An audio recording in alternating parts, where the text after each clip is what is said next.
podcast stopped him in ideation with the host and bridges. Idea interviews. The best of human ideation. Everyone has a superpower. But times are hard, many are in the darkness of their own mind, in need of a helping hand. Helping others to become whole. Our sponsoring brands. Third-party people, NFT Fashion, TGC Fashion, MarkPoint. Enjoy the show.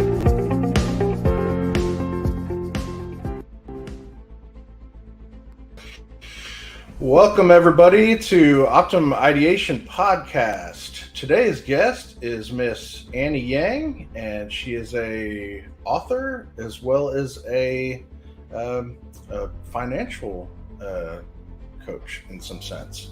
But I would love for her to introduce herself and her story, her resume, and how did you get to here, Annie? Tim, thank you so much for having me on your show today. So very briefly, I am the child of Chinese immigrant parents and grew up working class. I didn't go straight to college.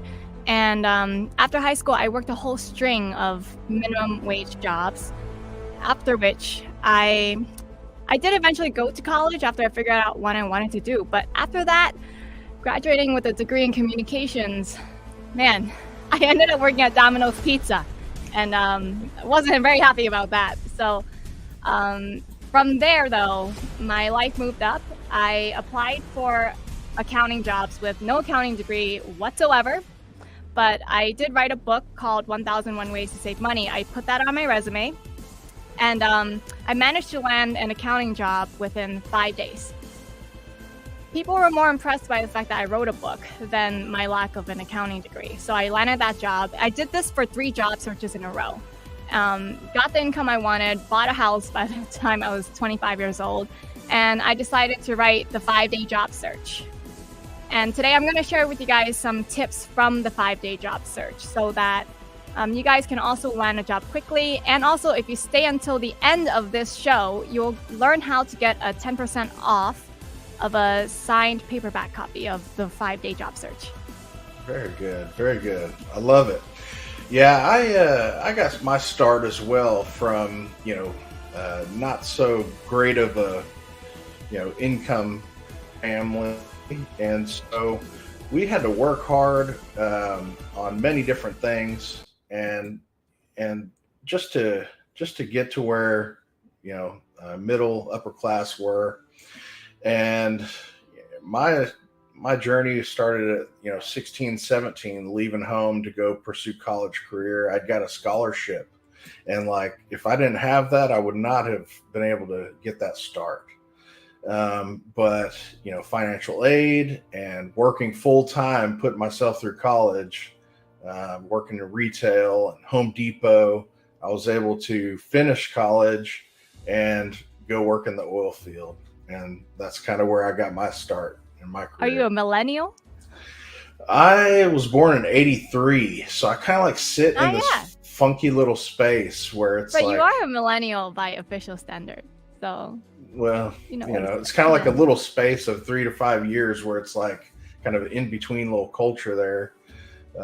But yeah, I mean, I stayed away from computers and tech and everything, and just tried to stay as far away from it as I could, even in college. And it wasn't until I started my professional career that I was like, dude, I got to learn this stuff. And learning it, brought us to here where we're sitting across from each other now.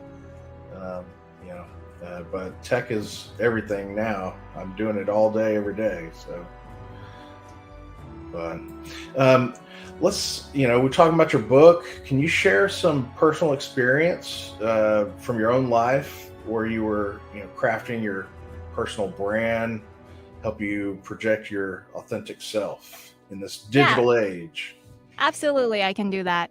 So just right after I landed that first accounting job, I really wanted to make my mark on this world.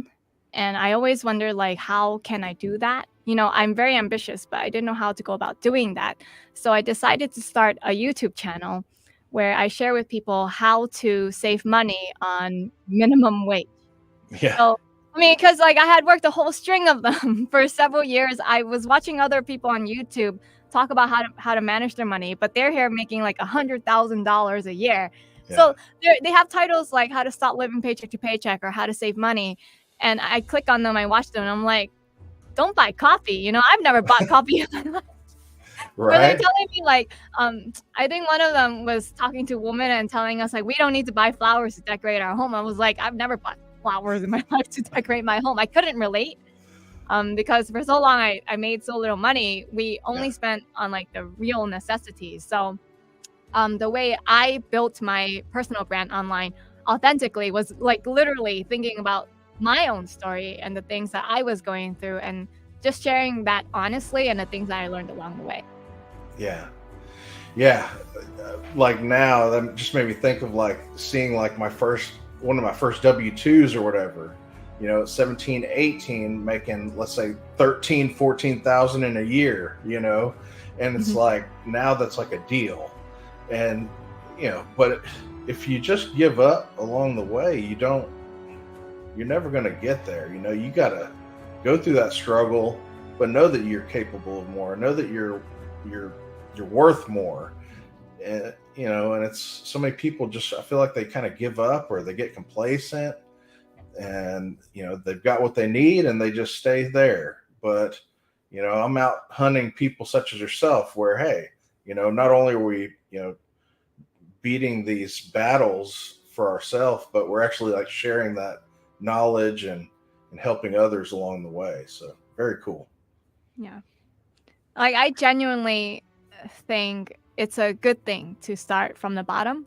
Yeah. I think back then I didn't understand this and I wasn't grateful for it, but I would say I have the kind of experience that someone who went to college and then went straight into an office job just doesn't understand. Right. Like I have friends who have done that and then they got laid off this year, and I said, it's not so bad. What you were working, like Yeah. they hated their jobs. So, and I never really understood why, because I was like, well, you sit in an office, you've got a comfy chair, you have AC. It's like, well, Yeah. sure, maybe you have a toxic colleagues or boss, but it's Sure. not like working at a fast food restaurant where Yeah. when you can't keep up, the thing goes beep, beep, beep, beep, beep, and then the screen's like flashing red and everything's Yeah. going crazy. You have to be on your feet all day. You have to wear a uniform. You can't paint your nails. You got to tie your hair up, have to wear the hat. Like it's not the same, Yeah. like, so after having those experiences, I'm actually like a whole lot more grateful for having gone through that. Yeah. Yeah. Yeah. I remember in college, before I got my Home Depot job, I was like, I don't know what I'm going to do. I need to work. And I took this waiter's job. And I'm not the type of person to have that, be a waiter, if you will.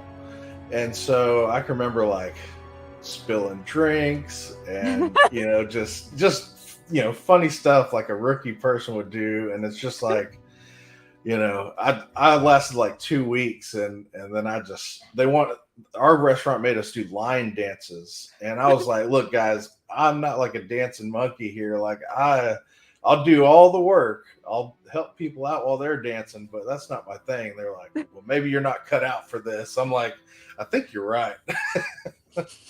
But it's all these little experiences like that just make you like, it makes you so much stronger to have went through them. How can individuals find and maintain their true essence while building their personal brand online? Do you have specific strategies or tips to recommend? Yes, one of the things that I recommend is to really know what your personal values are. This is an exercise that I did when I was back about 19, 20 years old. It's really simple. Anyone can do this. If you go on my website, annieyangfinancial.com, you can actually go to the book resources section, which is available for free. You don't have to have bought the book to access this part. It's literally clickable, and I don't ask you for your email address either. You just go there and you scroll down to the section where it says define your personal values. There you can download like a list of 200 personal core values, and you just look at this list and you start crossing off the words that don't resonate with you.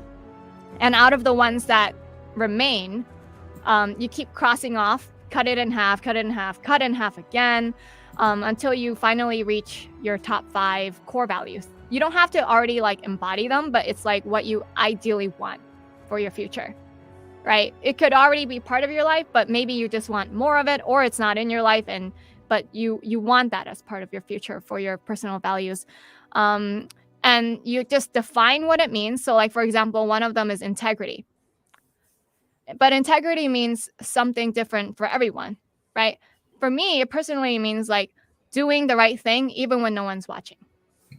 Yeah. Being true to my word, always showing up on time. So when I schedule something 2 p.m. with somebody, it means 2 p.m. It doesn't mean 2:02 p.m. Like it literally means exactly 2 p.m. And I believe there's something there about the power of the word. So for me, that is integrity. And I think if you use this as your guiding light in building your personal brand, a lot of people resonate with you because you stay consistent in who you are. And I literally, on my own site as well, I post what my personal values are. I've always lived by them since I set them several years ago. Yeah. I've had to do the same thing, and You I have? have taken one. Yeah, Really? I have taken one of those quizzes as well, so I know exactly what you're talking about. But yeah, I joined a fraternity while I was in college. I wanted to see, I know what my family's done. What are these other families doing? How are they putting their kids through school? Like, what are their values? And, so it's like my whole college experience was kind of like learning from others and networking and just trying to, define my values, if you will. So, truth, courage, faith, and power was our fraternity values. And I always kind of embodied that and, on a mission, committed to excellence. So, I still remember all those and the oaths and all these different things and incorporated them into my own family and business structure. Yeah. Well, I gotta say those values that you just listed, like truth, courage, power, and faith. I think that's what you said. I think your background music right now really even exemplifies those values. No, it's true. It sounds like epic, like a epic spiritual movie or something like that. Hey, this is for you. This is your content here. Yay. Could you elaborate on how individuals can use personal branding techniques to not only stand out, but also to grow as individuals? Yeah. So one of the things people can do today is you have to think beyond the resume. Like that is so 2000s. At the bare minimum, you need the resume and the LinkedIn profile. But I find that a lot of people, they haven't gone all out on their LinkedIn profile. They fill it out, but it's like really sparse. It's missing information. It's not like the best photo of themselves. Their banner is still the default LinkedIn banner. So one of the things people can do to really stand out in today's digital landscape is to get a professional headshot. So not like, and I think people get confused. They think professional headshot means, oh, if a professional photographer took it at a wedding of me, it must be professional. No, that's not professional. And it looks it as well in the photo. It's very clear that you took this at a wedding. So I want people to actually search for headshot photographer local to them. Look at the various portfolios and find the best one that has the vibe that you're going for. And then book the appointment. It's very easy, just book the appointment. But for the day of the appointment, before you go in, also book an appointment to go to the hair salon and get your hair done. Also book an appointment to see a makeup artist to get your makeup done. So that way, when you go in, you actually look your best. You put your best foot forward, and that photo is going to leave a lasting impression on employers. Yeah, very good. Very good tip. Are there any emerging trends or technologies that individuals should pay attention to in personal branding outside of LinkedIn? Yeah, I think these days TikTok is what's in. I personally haven't been on TikTok until like 3 days ago, honestly. I just signed up and I know it's been popular since like 2019, but I just got on now. I find that like a lot of people are looking for opportunities through TikTok. Like I have friends who tell me, "Hey, Annie, I'm selling this product through TikTok."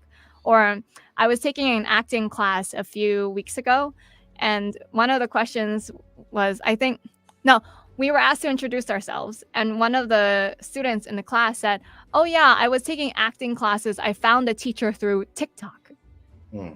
Hmm. So I was like, "That's interesting. You find an acting teacher through TikTok?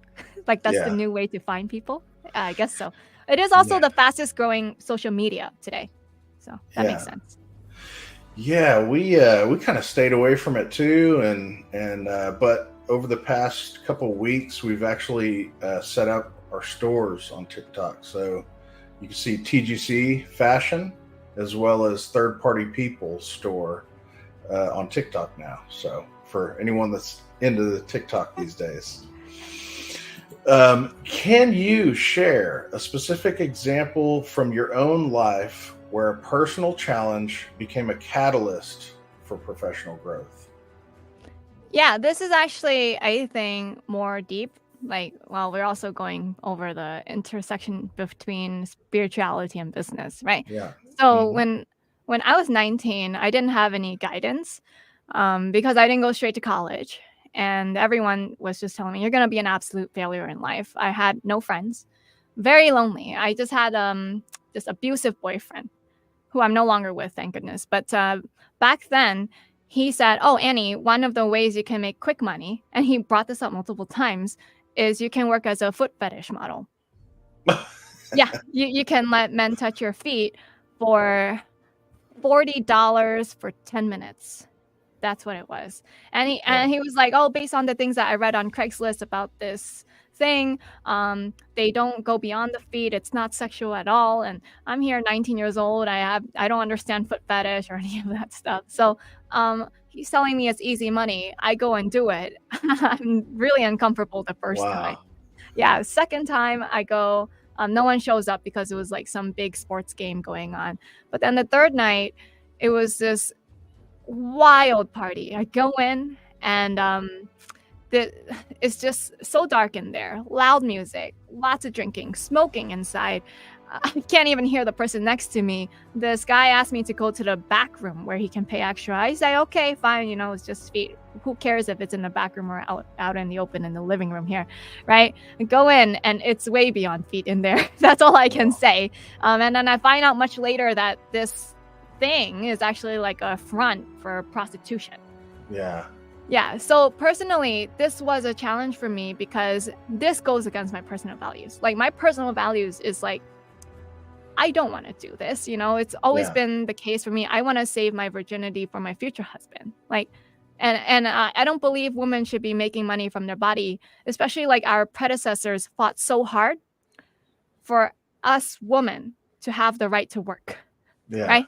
Like we fought so hard for us to have bank accounts and to be able to buy a house, to have a job. And I think doing this is just a total step backwards, in my Yeah. personal opinion, even though people might be split on this and it's actually controversial these days for some reason. Sure. Um, so I took this experience, this personal experience I had, and it was actually really traumatic for me. And I Yeah. said, you know, I will reinvent myself. That was my rock bottom. I said, I will build myself up from here, completely from nothing. Nobody has known what I did, who I am. Can I do something? Can I make money with my brains? Can I like be known in society as someone who's like creative and smart and brilliant and not for the way I look or the fact that I am a woman even? So yeah, I've used this experience to help me push further in my career. Yeah. Yeah. Yeah, I can remember being young, and my parents, they would give us enough money for lunch or what have you. And so, I'd take that lunch money and I would walk to school in South Houston. And so I would stop at the little bodega and go grab a couple packs of gum, and I would sell those pieces of gum. And then, after doing this for weeks, I was able to like buy Nike shoes and like brand name things. And because I was so tired of being picked on, like I would have like You're some picked attack. on for not having the right shoes at school?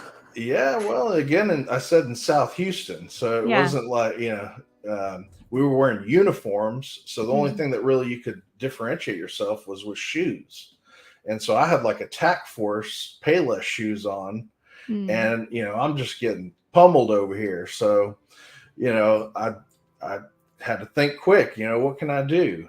So I skip some meals, save up my lunch money, buy those gum, sell the gum, and then before you know it, I'm like backpack full of gum and wearing good shoes, and then getting polo clothes, and it's like, but I always had that mindset. But like I didn't have much resources to play with back then, and we were always moving too. So I'm sure that played into it. But it's like we have to do these things that we might not be super proud of or what have you, but we grow from that, and you become better. You don't dig deeper, dig yourself a deeper hole. That's awesome. Very good. But I do have something to ask, though. I mean, there's nothing wrong with Payless shoes. So have you changed your mind about it as an adult? Like the fact that you wanted to buy these really expensive sneakers to not be picked on? Well, Like, do you have a yeah, I different mean, perspective about it today? yeah. Well, I've had a different perspective about it, long ago, but yeah, it wasn't like I don't know how to explain it, but whenever you kind of grow up in that neighborhood, if you will, like the people that are appreciated are the people that have the extra things, the material things. And even though I might not have been that way, eventually when you're constantly brought up in front of everybody and made fun of because you don't have what even these other people have, like Mm. it's a little bit different. It's like it's brutal. I mean, it's for young kids. And I see even kids today, they're still worried about their shoes. I don't know if that's ever even changed, but yeah, I think as an adult, we don't really care as much about those things, but for children, it can be pretty traumatic. Yeah, I think so too. I So understand. But I um, think it's great. I think it's great the kind of like entrepreneurial business kind of mindset you even had as a kid to yeah. think to buy something and then sell it for more. Yeah. Yeah. Well, and that's what we do now, So we've got stores full of different retail items. So, Mm. and can help other people build them as well if someone wants to start a side income. So, how can individuals strike a balance between addressing personal trauma and pursuing their professional goals? Are there specific strategies or mind shifts that you found effective in your work? I would say the biggest thing was to go to a coach.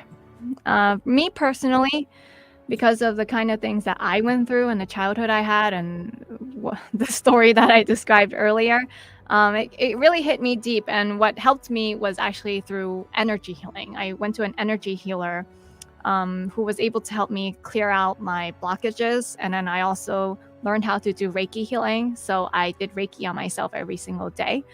That helped, but a lot of it is definitely mindset. So the energy healer told me the kind of things that I believed about myself that was holding me back. So for example, like I kept thinking I wasn't good enough. I'm like really ambitious and I'm always doing more. But for some reason, I keep feeling like it's not enough. Like I need to do even more. And I was always comparing myself to other people. I eventually realized like I am actually extremely productive, but my mindset wasn't there. So one of the things that I discovered that has really helped is to do ladder thoughts.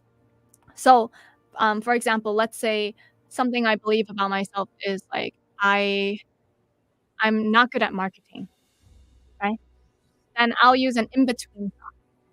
I will say, it's possible that I'm capable of being good at marketing, right? Like anything is very much a possibility.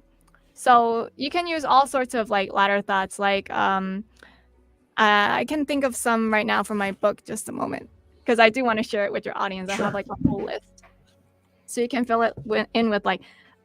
I'll use the marketing example, right? I am learning to ... I'm learning to do marketing. Even though marketing is difficult and hard to learn, it's possible I can learn marketing. I'm open to the thought that I can learn marketing. I'm looking forward to learning marketing. It's possible that I'm good at marketing. I'm willing to consider the fact that I can be good at marketing. I'm on my way to becoming a good marketer. I'm choosing to believe that I can do marketing. I'm in the process of building this amazing marketing strategy. So like those are just like examples of templates, and then I filled it in with the thing that I wanted it to be. I keep repeating that over and over and over to myself again and again until I feel like settled and comfortable with that thought. After that, like after I'm like comfortable with this in-between thought, then I move on to like the full thing that I really want to believe in, which is I am good at marketing. So now, like before, I couldn't say with all of my heart, like if there wasn't even an ounce of belief in it, I'm good at marketing. But because I use that in-between thought to help me, then now today I can say like, I'm pretty good at marketing, you Yeah. know?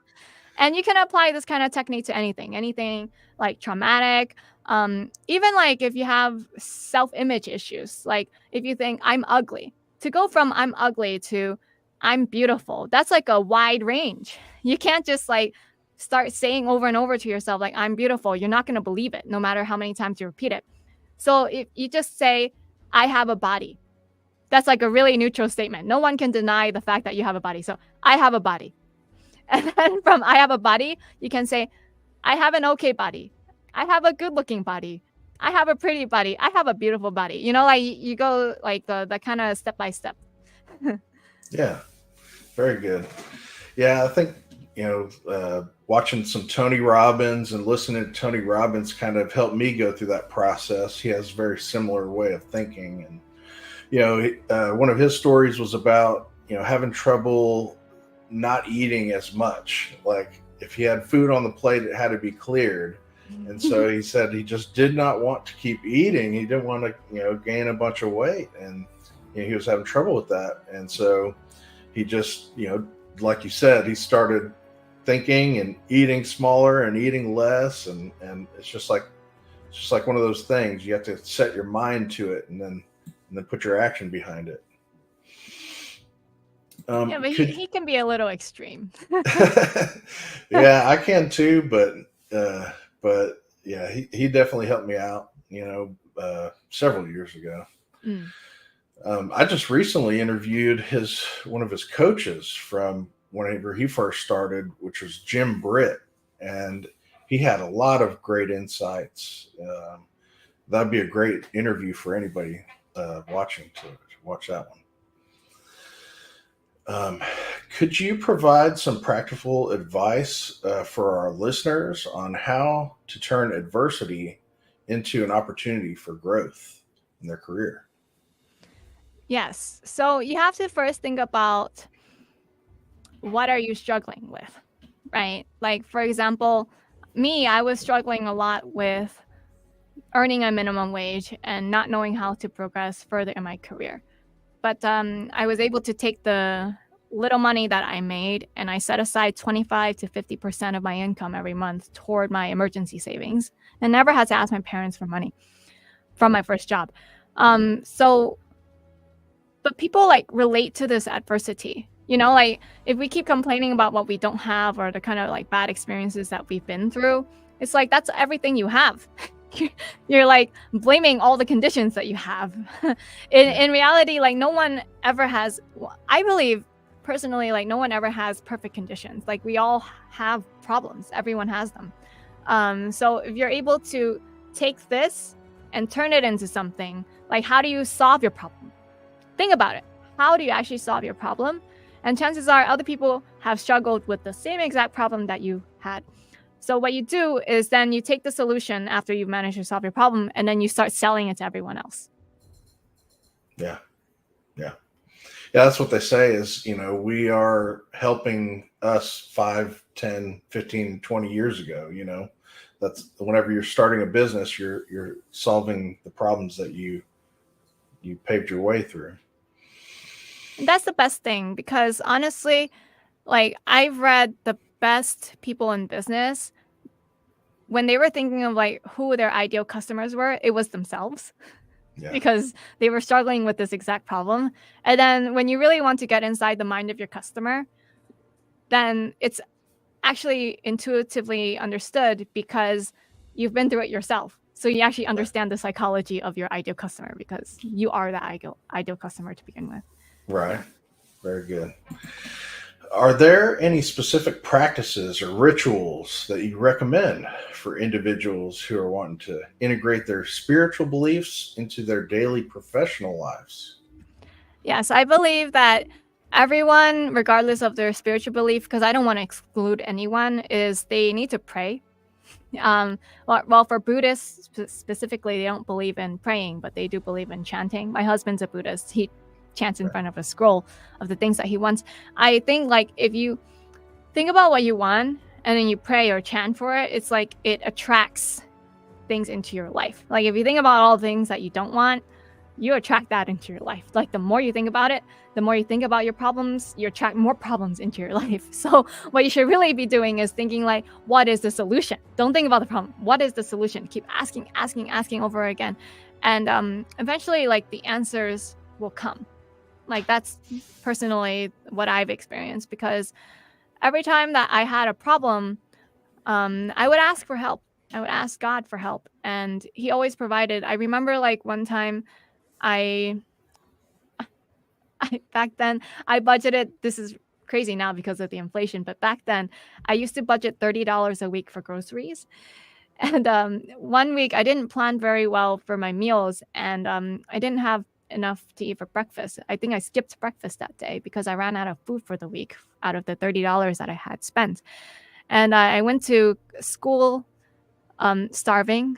And then after class, a classmate came up to me. I never spoke to him before that, and he asked me what I like to do. I told him I like to save money, and I offered to help him make a budget and cut his phone bill in half. We sat down right there. I made him a budget, and he's like, "Oh my gosh, this is so cool! Like I didn't even know it was possible to live on a budget like this, and you make it so simple." And I said, "It's no problem. It's like really easy for me." And he said, "I want to buy you a meal." I was Yeah. like, "Wow." I never told him to this day that I was starving back then. Yeah. But yeah, it was like just really coincidental that he offered to buy me a meal. Yeah. Yeah. It's I've experienced this so many times in my life as well. It's like you just wonder how you're going to get by, and then you just keep that positive energy going, and things fall into place the way that it should have happened all along. The funny thing is, for me, it's like we only know our life as it's happening to us right now, but we don't look at our lives as if it was 10 years down the road and we're looking back at what's going on now. And all these things, they all come into play as in fate. And all the people that you meet, all the things that you go through in a day, it's all fated for some larger story that we only know 10, 20 years down the road. You can piece it all back together. Yeah, I gotta say, I always questioned why my life turned out the way it did. It's almost like a roller coaster for me, and it almost feels like a movie. Yeah. The kind of things that like happen to me, everyone tells me like, Annie, it's like every year you've got something different going on. And Yeah. every year I've got a brand new problem. Every year there's a new change. And I actually go through several of these, and it gives me like almost an identity crisis because just when I feel settled, I'm like, my goodness, you know. Yeah. And I question like, why? Why does this happen to me? And then when I actually got the idea for writing this book, I looked back on everything that's happened to me over the 10 years, and then I was like, oh my gosh, it all fell into place. Like it was Yeah. like, it almost felt perfectly orchestrated. It's a miracle. It's amazing. Yeah. Yeah. Exactly. Perfect. I love that. Many people struggle with the idea of balancing their professional ambition with their spiritual fulfillment. Could you share some insights from your book on how individuals can align? Yep. So I think the most important thing is living your values. A lot of people don't do that. it doesn't matter what you do. What matters is your service to other people. So long as like you are helping other people through your work, it's okay. So even me working at Domino's Pizza, at first I wasn't grateful for working there. I was like, why am I stuck here? But I eventually I found out my coworker was blind. He was originally working as a sheriff for the town, and one day driving to a stop sign up to a stop sign on his way to work, he couldn't see. It turns out he had glaucoma, and after several eye surgeries, he became permanently blind. He still wanted to provide for his family, and so he decided, like, oh, something he can do that doesn't require him to see is folding boxes at Domino's Pizza. And when I heard the story, he was like so grateful to be there. He was content for the fact that he can add value to society, but also earn a paycheck and still be a contributor for his family. And when I heard this, and I was like, why am I so ungrateful? Like, working at Domino's is considered a spiritual act. You don't have to work in a church. You don't have to be a missionary to be doing something that's considered spiritual work, right? Like, just the act of serving other people is a form of spiritual work. So now for me, I'm serving other people through writing this book. For me, like, that's my personal calling. And I think it's possible for you guys, regardless of what kind of work you're doing, because it's all about your attitude. Very good. Well, as we start to wrap up here, do you have a networking event, book, product, invention, service for the audience to promote? And what's the best way for them to get in contact with you? Yes, I would like people to buy the 5-day job search, proven strategies to answering tough interview questions and getting multiple job offers. Right now, you can buy this book on annieyangfinancial.com with a 10% off coupon code. The coupon code is OPTIMUM, OPTIMUM. Very good. Let's wrap it up. I got a little exit here.